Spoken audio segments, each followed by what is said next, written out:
Join us for the Criterion Institute podcast as Joy Anderson, a global thought leader in business and social change, leads us through a series of discussions, interviews, frameworks, rants, and reframes that will help you better understand how to use finance as a tool for transformative systems change. I am Joy Anderson, and this is the Criterion Institute podcast. The first segment in today's podcast is a conversation with Sara Wolfe that I had when she was driving through Connecticut and stopped by for an afternoon with her amazing daughter. And we got to spend time just talking, and I thought, heck, let's just record some of this. And so you'll hear a few of those conversations coming out. In this segment, we talk about the kitchen table. I think often about how we resource and manage processes of innovation and insight. How do we bring about imagination? And I think about the effort we've put into the last 10 or 20 years, ensuring, securing, guaranteeing that we can manufacture innovation. So what if being at the kitchen table is what all that's meant to be? I have some of my fondest memories as a kid doing homework at the dining room table, at the kitchen table. I remember my father set up most of his work at the kitchen table or some table in the family space. And so that people were coming and going while you were working. Because maybe it's the kitchen table where it's all at and not some fancy office building with shiny whiteboards. My conversation with Sara explores the concept of the kitchen table as a space for creativity, collaboration, and transformative change.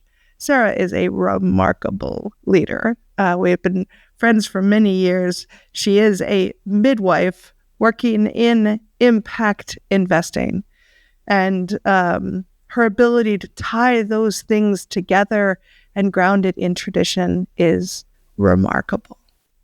So this conversation highlights the importance of relationships, informal processes, and listening.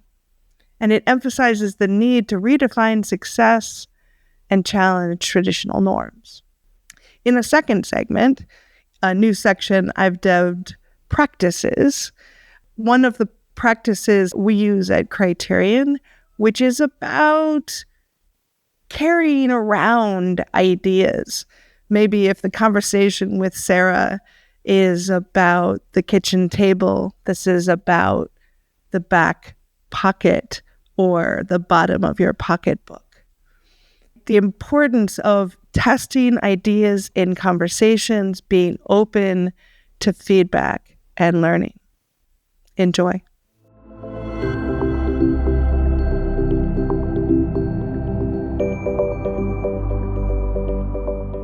So what if being at the kitchen table is actually what's meant to be? I have some of my fondest memories growing up, doing homework at a kitchen table, sitting with my family talking at a kitchen table.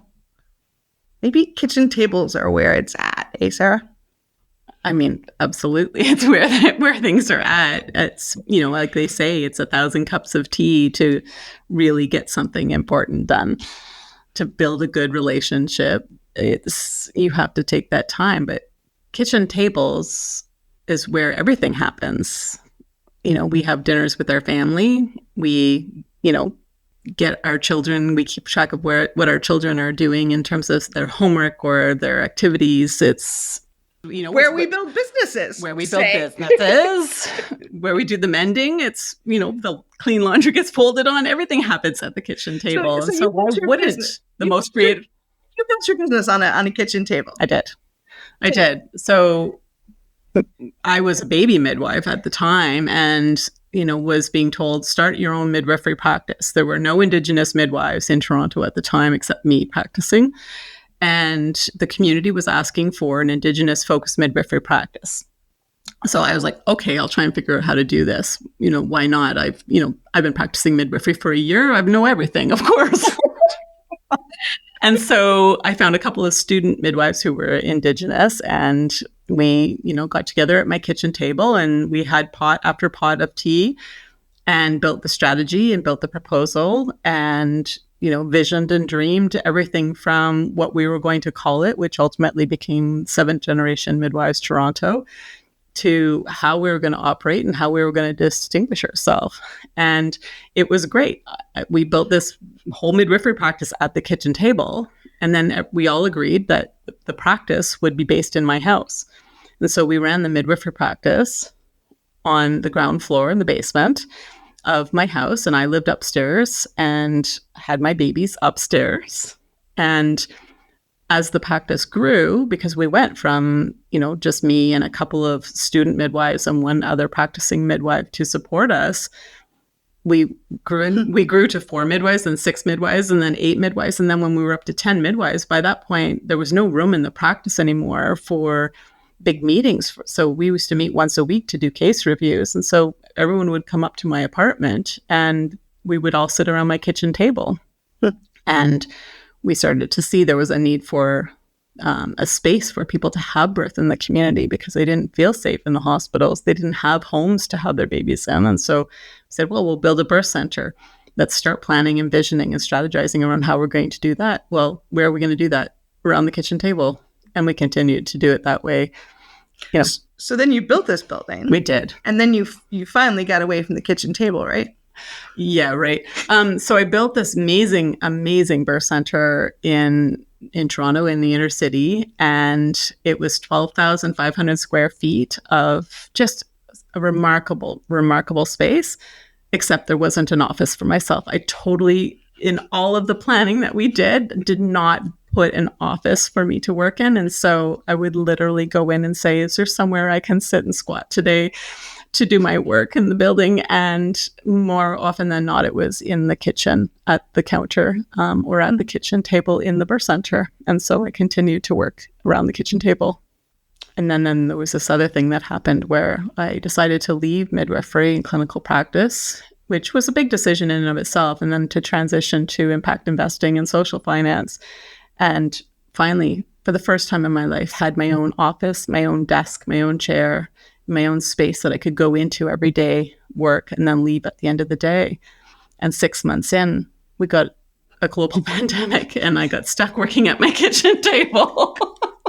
Which just, again, there's so much judgment and norms about what work is supposed to look like and what valid work looks like and what successful work looks like.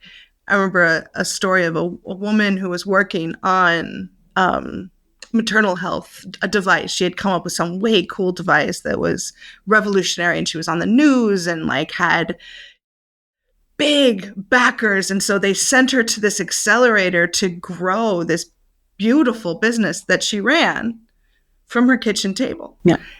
And the hotshot MBA guy from some business school kept saying, to grow a bit, to be a business, you have to want to grow. And she didn't want to grow. She actually wanted to stay at her kitchen table.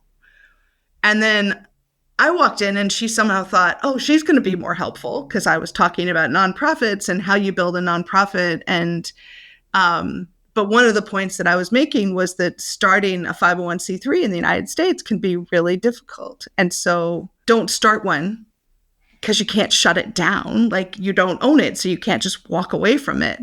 And I was probably making a kind of esoteric note, but this woman walked up to me sobbing at the end of the day. And I'll never forget. She just felt like she had been on this journey that got her to this place, largely with other people telling her what success looked like. And she just looked at me and she said, well, I don't want to grow and I don't want to leave my kitchen table. And so is there no structure that I can actually live in? Wow. So fascinating, right? And it speaks to this whole idea of what is impact investing if we're not asking the question, what does success look like to you? Because that's really the impact we should be making is what does success look like to the person who's running it and the community that's being served by it.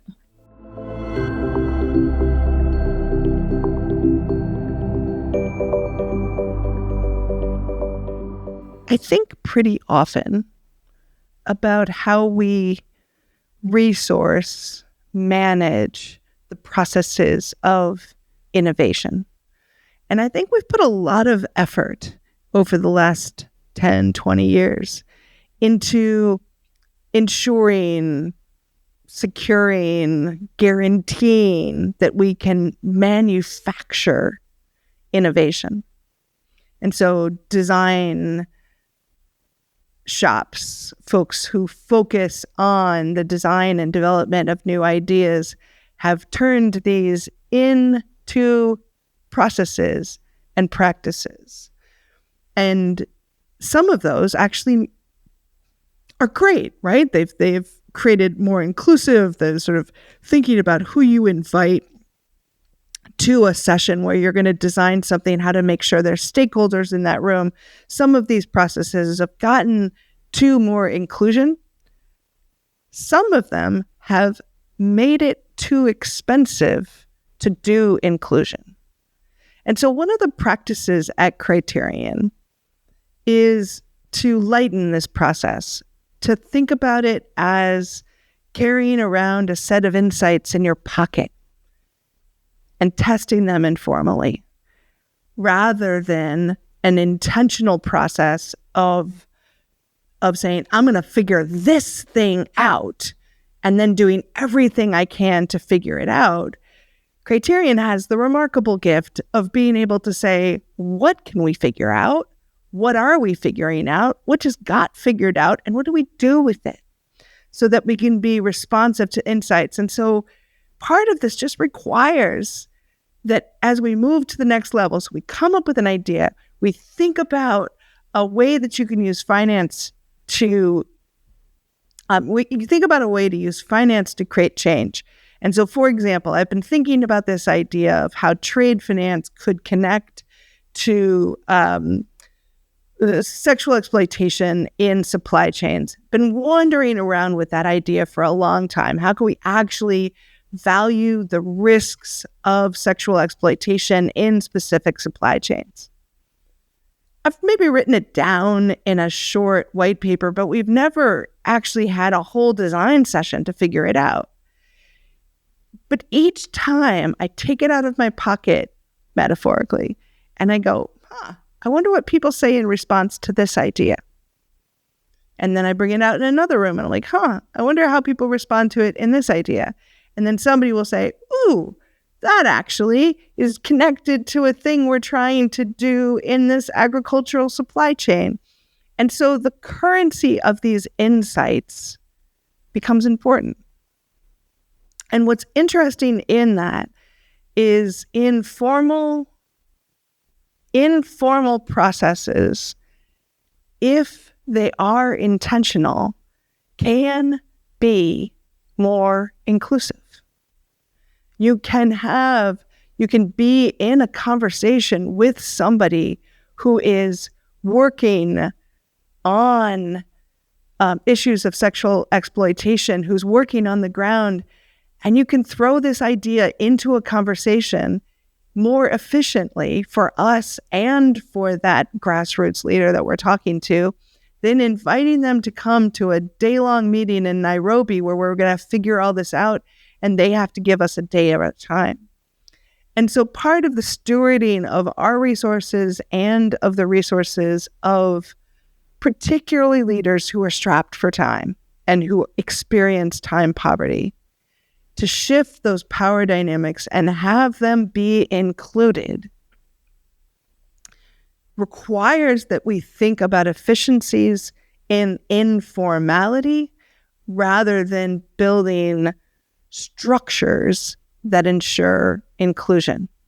And it's a balancing act here. There's many times where the kind of structure of inclusion is needed, but it's often needed because people don't have relationships.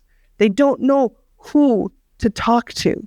So our priority is always going to be to actually build the relationship, to be in relationship, to be in conversation, not to have a formalized process that makes us look like we are.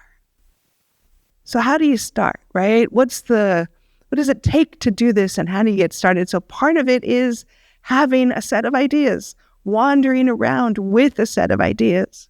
Second is it requires that you're listening, not selling. That you're listening to people's feedback. You're hearing if they question the ideas. And not at that moment saying, ooh, they questioned the idea, I'm going to take this all down and never think about it again. But when people question ideas, hear it, take it on, think about why they're questioning, learn from that, incorporate it, change. So how to start? Think about a couple concrete ideas. Because these also have to be tangible, right? They can't be, how do we create world peace? So maybe think about a couple concrete ideas that you want to carry around in your pocket that are, what change would this create in this context? And incorporate them into conversations. Maybe just have one idea for a while that you test. And you test in as many conversations as you possibly can. Because what that does is it lets you step into the conversation with innovative ideas. It lets you step in with a thought, with a solution, with a possibility, not something proven, not your answer that's all figured out, but what is possible. Give it a try.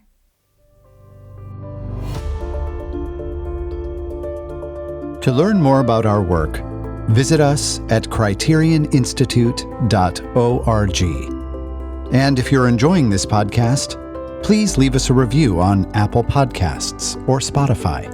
Your reviews help our podcast reach a wider audience. Thanks for listening.